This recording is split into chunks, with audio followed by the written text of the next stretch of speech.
De entre todos los fenómenos de nuestro mundo digital e hiperconectado, una de las cosas que más me sorprenden son los que se enfadan con los que dicen que son la generación de cristal, así entre comillas. Dicen que los jóvenes de ahora se quejan por todo, que siempre están deprimidos y ansiosos y que básicamente lo que les pasa es su culpa porque solo deberían tener la piel más dura. Las generaciones mayores insisten en que los más jóvenes deberían tolerar los insultos, los golpes y los abusos de la vida y no quejarse. En fin, es curioso, cuanto menos que te acusen de no querer tolerar en silencio los golpes y los abusos. No sé si soy yo. El caso es que ha habido muchas voces que, de manera lógica y con argumentos sociales y científicos sobre la mesa, han abierto esta horrorosa caja de Pandora, que es la conciencia de que llevamos mucho tiempo tragando en silencio abusos que no tendríamos que haber silenciado. Hay un verso de Miguel Hernández que aprendí de pequeña y que siempre me viene a la cabeza cuando a veces me cuesta un poco entender la manera en que actúan estas personas. El poema dice así: yo sé que ver y oír a un triste enfada cuando se viene y va de la alegría. Yo sé que ver y oír a un triste enfada. Miguel Hernández tenía una sensibilidad extraordinaria para capturar el alma ajena y las peculiaridades de las emociones, además de ser un grandísimo poeta. Y creo que estos versos encapsulan la respuesta de por qué hay una generación mayor quejándose de que las generaciones más jóvenes estén tristes. Ellos siempre han ido y venido de la alegría. O dicho de otro modo, provenimos de una generación de inmaduros emocionales, al fin y al cabo, cuya respuesta al trauma social ha sido evadirlo, algo de lo que nos tenemos que hacer responsables en esta generación. Pongamos a estos versos un pequeño filtro temporal. ¿A qué se refiere Miguel Hernández cuando habla de tristeza? Hasta mediados del siglo XX no se popularizó, por decirlo así, llamar depresión a esta enfermedad del alma, llamada melancolía antes, y que ya se describía en muchos textos antiguos de Mesopotamia, de Grecia e incluso de Egipto. No siempre se consideró una enfermedad espiritual. Sin embargo, los griegos fueron de los primeros en considerar que la depresión era una posesión demoníaca. Ni siquiera en esto son originales los cristianos. Pero ya en aquella época tan antigua algunos médicos consideraban que el ejercicio moderado y la mejora de la alimentación servían para paliar esas crisis melancólicas. El desarrollo científico del siglo XX permitió terminar de ponerle nombre a una enfermedad que hoy en día es la primera causa de incapacidad de Occidente. La depresión se define como un trastorno del estado de ánimo, algo que va más allá de la tristeza natural que todos sentimos en algún momento. La tristeza es una emoción natural y sana por sí sola, pero se convierte en enfermedad cuando no se va, no se soluciona y llena todo lo que hacemos, todo lo que vivimos y miramos de un insoportable dolor emocional. Sin embargo, la depresión no es solo tristeza. Hay mucha gente que está deprimida y aparenta normalidad, que entra, sale, socializa. En muchos casos la depresión se muestra a través de otros síntomas como la falta de concentración o los trastornos del sueño o una especie de aburrimiento, de apatía casi patológica. Como dice el poema de Miguel Hernández, cuando uno reconoce y expresa esta tristeza, estos trazos depresivos de su psique, muy a menudo la respuesta ha sido el enfado y la burla. Muchas veces ha sido la negación de la realidad del otro, la negación de que está enfermo. Se le ha llamado vago, de poco ánimo e incluso endemoniado. Se le ha echado la culpa de su propia condición y se le ha desterrado a un rincón donde no interfiriese con el sistema y dejase a los demás en paz, totalmente ajenos a la incomodidad de quien no encaja en los moldes. Se les ha dicho que se esfuercen un poco y oren más, que lean la Biblia más, algo que nunca ha servido para nadie para curarle una depresión, pero echaban toda la culpa sobre el enfermo y así era una manera de quitárselo de encima. De hecho, hasta hace muy poco eso era literalmente lo que se hacía. Al triste, al melancólico sin redención ni tratamiento, se le encerraba en un manicomio al margen de la sociedad donde no se le tuviera que ver. Sin embargo, en estos tiempos modernos, ya no se puede encerrar a los tristes ni a los depresivos en manicomios. Ya hemos comprobado que lo de orar más a veces es más una excusa para que nos callemos y para no enfrentarse al problema más profundo y no una solución real. Y estamos aquí, dolidos, y señalando sin ningún tapujo las causas del dolor tan profundo que sentimos, señalando precisamente donde muchos no quieren mirar. Pero creo que en este precioso verso de Miguel Hernández no solamente encaja la depresión. Creo que en general la tristeza de la que habla el poeta y que genera enfado en algunos es todo lo relacionado con el trauma generacional que hemos heredado y que es algo que se está empezando a analizar desde la psicología y la sociología modernas. Gabor Maté, que es un médico canadiense de origen húngaro y uno de los mayores expertos mundiales en adicciones y en la conexión entre el cuerpo y la mente, describe así el trauma. Todo ser humano es un ser auténtico y genuino. El trauma es desconectarse de esto y la recuperación consiste en reconectarse con ello. Nos desconectamos porque es demasiado doloroso ser nosotros mismos. Y sé que ahora mismo, al escuchar esta definición, hay muchas personas que se están sintiendo identificadas. Para las generaciones que ahora entran en lo que se llama generación X y los millennials de ahí para abajo, el trauma no es algo peculiar que le sucede a unos cuantos, ni es una cosa que se trae de la guerra, sino que se ha convertido en una realidad con la que muchos tenemos que lidiar todos los días.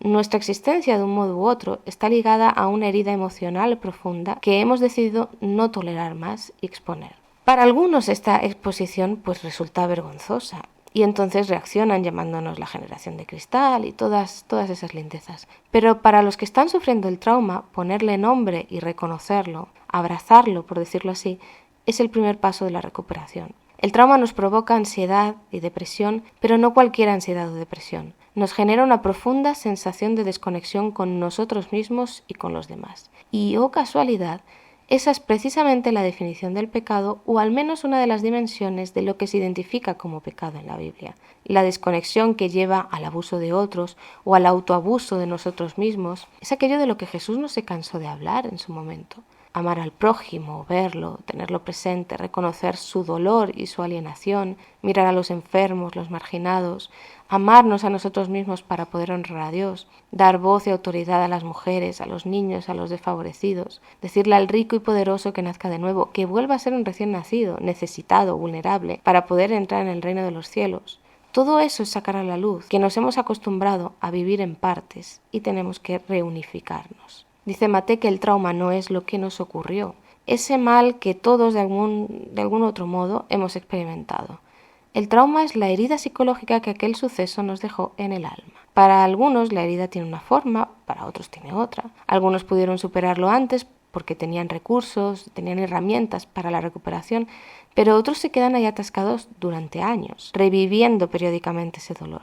La buena noticia es que eso se puede sanar, se pueden aprender recursos, se pueden aprender maneras de cuidarse a uno mismo, de aprender a observarse de una manera menos desconectada, más digna. Pero para poder sanarlo primero hay que reconocer que esa herida existe. Creo que muchos de los que acusan a los jóvenes de débiles tienen dentro de sí mismos un dolor muy parecido del que no quieren hablar. Aprendieron a ser negligentes consigo mismos, aprendieron a ignorarse, a despreciarse, y no es extraño que a cambio solo sepan despreciar a otros. Por eso, el primer paso es dejar de darle la espalda al monstruo de nuestro trauma y abrazarlo. Sé que suena raro, pero al reconocer que existe y que ha condicionado quiénes somos, cómo sentimos y qué pensamos, empezamos a sanarnos. Al reconocer que este trauma ha condicionado cómo nos relacionamos con los demás y qué idea hemos tenido y qué idea hemos transmitido de Dios, empezamos a recuperarnos. Y todo esto es algo espiritual. Y entonces, si el trauma tiene una dimensión espiritual, negar que existan los traumas propios o los ajenos, enfadarse con el triste, como decía Miguel Hernández,